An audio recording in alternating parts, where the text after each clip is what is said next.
Kushtia general হাসপাতালের এটা হলো জলাতঙ্ক ভ্যাকসিন যেখানে দেওয়া হয়। আমি সেই ল্যাবের সামনে দাঁড়িয়ে আছি।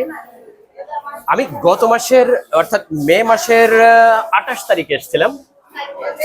আজকে বোধহয় 18 দিন হচ্ছে। মে মাসের 28 তারিখে এসেছিলাম, তখন আমি এই সাইনবোর্ডটা অবিকল দেখেছিলাম, এভাবে লেখা ছিল। আজকেও এটি অবিকল লেখা আছে এবং এখানে যারা জলাতঙ্কের ভ্যাকসিন নেওয়ার জন্য এসছে তারা বলছে যে না, আসলে সরকারি ভ্যাকসিন এখনো চালু হয় নাই। মে মাসের 28 তারিখে এসেছিলাম, তখনও চালু হয়নি, এখনো চালু হয় নাই। আপনি কোথা থেকে এসেছেন? আমি কুষ্টিয়া আলমপুর থেকে আসছি সদর। কি হয়েছে কার? আমার ছেলের কুকুরে কামড়াইছে। কুকুরে কামড় দিয়েছে, ভ্যাকসিন লাগবে। জি, ভ্যাকসিনটা কি বাইরে থেকে নিয়েছেন? জি, না বাইরে থেকে দিয়েছে? না, বাইরে থেকে নিয়ে আসা লাগছে, এখানে সাপ্লাই নাই। সাপ্লাই নাই? জি না। এখনো আপনাকে বাইরে থেকে আনতে হচ্ছে। কয়জন মিলে একটা কিনছেন? 4 জন মিলে 520 টাকা, 130 টাকা পিস। অনেক ভোগান্তি। আচ্ছা। এসে দাঁড়িয়ে থাকতে হয় 4 জন করে, খুঁজে খুঁজে বের করে তারপর আমার ওষুধ কিনে আসতে হয়। দেখা যাচ্ছে আমার একদিন এমন হলো, 4 জনের কোরাম না হলে হ্যাঁ, না হলে হচ্ছে না, কিন্তু আমার ভ্যাকসিনে দেখা যাচ্ছে যে ডেট হচ্ছে, মনে করেন আমার কোর্স হচ্ছে 3টা শেষের কোর্স। দেখা যাচ্ছে আমি 4 জন আর মিলাতে পারলাম না। 520 টাকা আমাকে ডোনেশন দিয়ে আমাকে একা একটা যে ভ্যাকসিন নিয়ে আমাকে ফেরত যেতে হবে। জি, আমি নিজেই রোগী। আমি 2 ডোজ নেওয়া হয়েছে, final তৃতীয় dose, ডোজ। হ্যাঁ, হ্যাঁ। ওই প্রত্যেক দিনে 520 টাকা করে আমাকে এভাবে 4 জন খুঁজে 4 জন এখানে খুঁজে বের করে তারপরে জি, 4 জনের জি, কাছে জি।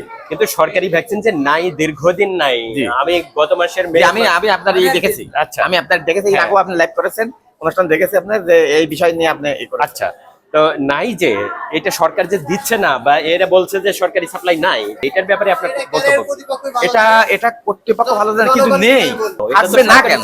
থাকবে না কেন? হতে পারে 2-1 দিন বিলম্ব হতে পারে, কিন্তু তাই বলে মাসের পর মাস হতে পারে না। এর আগে আমার পরিবার তারাও কিনে নিয়ে গেছে, আমার পরিবার এবং আপনার মেয়ে, আমার মেয়ে, তারাও দোকান থেকে কিনে নিয়ে গেছে, সাপ্লাই পাইনি। সাপ্লাই পাইছিল মনে হয় ভ্যাকসিন নিতে আসছে। আমিও প্রথমবার কয়েকটা হাসপাতালে খোঁজ নিয়েছি যে সদর হাসপাতালে বিনামূল্যে দেওয়া হয়, বাট এখানে এসেও আমি এটা পাই নাই। বলে যে ভ্যাকসিন নেই, সরবরাহ নেই। ডাক্তারের সাথে যোগাযোগ করছি, ডাক্তার পর্যন্ত বলে যে সরবরাহ না থাকলে কি করবো। এই হলো অবস্থা। আর আসলে ভ্যাকসিনের সাপ্লাই আসে না না, এখন আসেনি। আসার কি কোনো সম্ভাবনা আছে? এখন এটা হচ্ছে আরমান স্যার কাছে শুনলে সবচেয়ে ভালো হবে। মানে আমরা এই চাহিদা পাঠাইছি, স্যারের কাছেও বলছি।